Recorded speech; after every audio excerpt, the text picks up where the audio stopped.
So, here's a topic that you haven't heard me put my input into for a long time. Many years for this particular topic. Holy fuck. But apparently, sometimes old topics come back to modern day, and it's funny listening to people talk about it now because they don't understand why it's happening because it hasn't happened in a long time, but it happened back in my day all the time. After Michael died, people were always talking about if Michael could be replaced, if there are other artists who are better than him or sold more than him or whatever. And he was constantly being compared to people like Usher, Chris Brown, Justin Timberlake, Beyonce, Lady Gaga, all these people. And back in 2015, I got fed up and I made this video here talking about can Michael Jackson be replaced, and the answer is no. The comparisons have been happening for a long time, but it's only been trending the last couple weeks because he's recently being compared to Drake. Although there's slightly more reason behind this one, and that's why I'm making the video. But the point is, it's been going on for a while, and it's silly every time it's brought up. Every time. None of these artists are going to get anywhere near Michael in either sales or talent. And even if one of them does win in sales, they're not going to win in talent. We already fucking know that. Plus, keep in mind, it's about the time of when these things happen. These days, talent is extremely hard to find. It's not like back in the 80s or the 70s or the 60s when most artists had real raw talent. I said this before, it wasn't in relation to this, but I have made this statement before. I just forget what video it was in. But the point is, real raw talent used to be common. It was very common during Michael's time. The 80s is well known as one of the best eras for music of all time. So Michael had lots of competition, therefore making it much harder for him to be called number one. However, in the last 20 or so years, most music has been absolute shit. This is an objective fact. If those of you who are going to say, Matt, actually music is fully subjective, I have a rant called Preference. Is it always subjective? Check out that rant where I actually prove that that's not true. But the point is, music is objectively terrible today for the most part. I'm not saying that there are no talented musicians. Obviously, like Bruno Mars and stuff are very talented. But what matters is that most music today is crap and lacks talent, lacks real raw talent, needs help from things like auto-tune or multiple writers and things like that. Whereas back in the day, artists had their own real raw talent that was not enhanced by machines. And because of this, the competition these days is lacking. And when you have lower competition, it's much easier to rise to the top. This is basic common sense, and if you're really stupid, let me explain. Let's say you're running a marathon with 50 other people. You have a 1 in 50 chance of winning. But if you're running a marathon with just 3 people in total, you have a 1 in 3 chance of winning. When there's less competition, it is not only easier to get to the top, but it's also more likely that you'll get to the top. So just because Drake may have supposedly sold more today than Michael did at his prime or whatever the hell these articles are saying, doesn't mean he's better. You're comparing two very different artists of a very different time. Check out this article here, for example. The best-selling rappers by total album units in the US this year, number 1 was given to Drake. We know this. And then articles like this also came out. And apparently there's numbers to back it up. Let's see. Drake's Certified Lover Boy has already asserted its dominance on the charts, topping the Billboard 200 with the year's biggest sales weekly, 613,000 units, and Spotify streaming debut, 743 million on-demand streams, while claiming 9 of the top 10 spots in the Billboard 100. Looking at this objectively, yeah, he did outsell Michael, but does that mean that he's better than Michael? There's factors that must be considered. In a video a while back, some of you might remember it, I was talking about award shows, right? And when I was talking about award shows, I had mentioned that these days, a lot of the same artists will win the same awards over and over and over again. And there's multiple reasons why, one of which is lack of competition. Two is that these are the artists in the most mainstream, and for those of you who don't know, award shows are pre-planned. They're not actually about talent anymore, they used to be. But now they're about pre-planned artists who they want to make famous, so they just keep giving the awards to that same person over and over and over again. That's how they push that same artist into the mainstream, and it's a common tactic used in modern day. But back in the day, artists would only win an award for a certain topic if they actually did meet the requirements and were genuinely talented enough to do so. But that's not how things work anymore.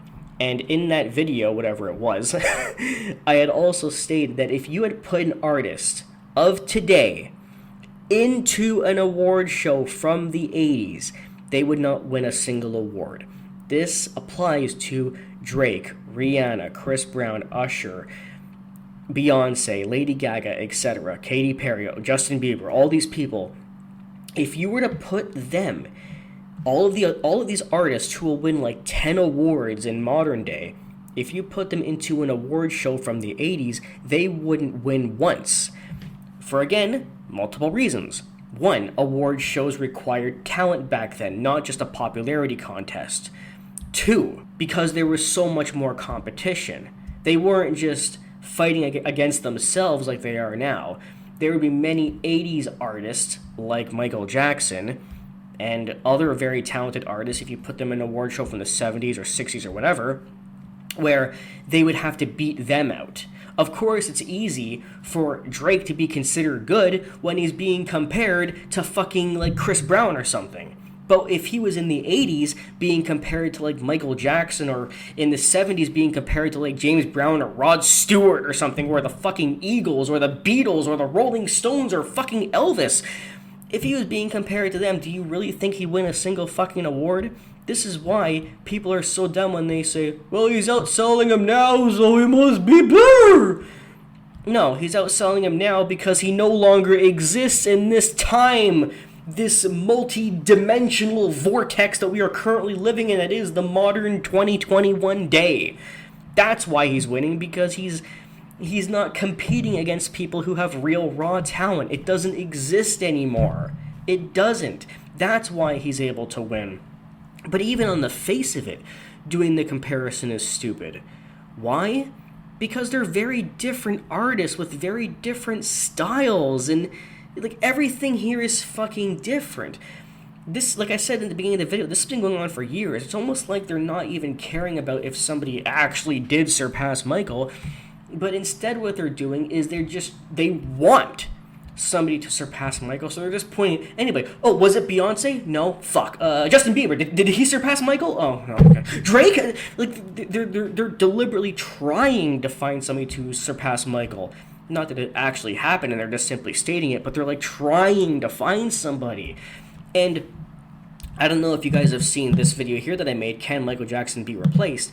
But in this video, I was also pointing out very important factors, such as, let's say hypothetically, Drake beats Michael's record for the most album sales, for instance, right? Does that mean he's better? No, it means he topped him in that one category, but he's not better overall. Keep in mind that Michael had almost every musical record to himself. That's like, 50 or more?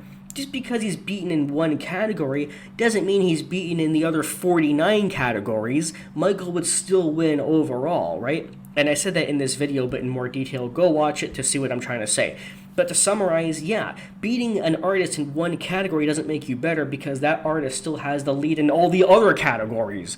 Like, it's just a stupid mindset. But moving on September 18th, Billboard posted a tweet posing the question, is Drake in 2021 now as big as Michael Jackson or the Beatles at their peaks? What a stupid fucking comment.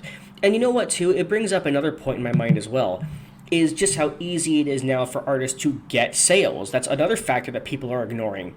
Back in the day, a sale was considered a person going to the store and buying a CD. Now, a sale is considered downloading a song.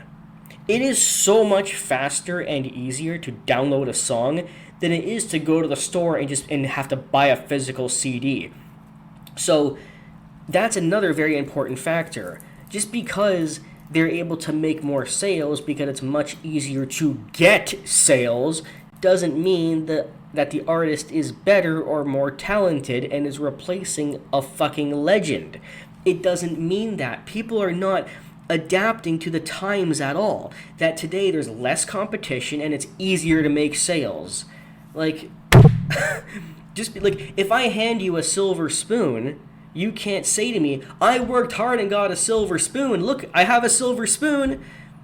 Okay, but how'd you get it? Did someone give it to you? Okay, well, there is Drake getting these sales. And again, even here, the aforementioned 9 top 10 hits means Drake has broken Michael Jackson's record for the most Billboard Hot 100 top 10s from the same album. Previously, MJ's Thriller posted 7 songs in the top 10, a feat that stood for 37 years. Drake also outranks Michael Jackson in terms of most number 1 albums, 10 to MJ's 6, most top 10 singles, 54 to MJ's 30, most consecutive weeks on the Billboard Hot 100, 431, and most Hot 100 entries, period, 258.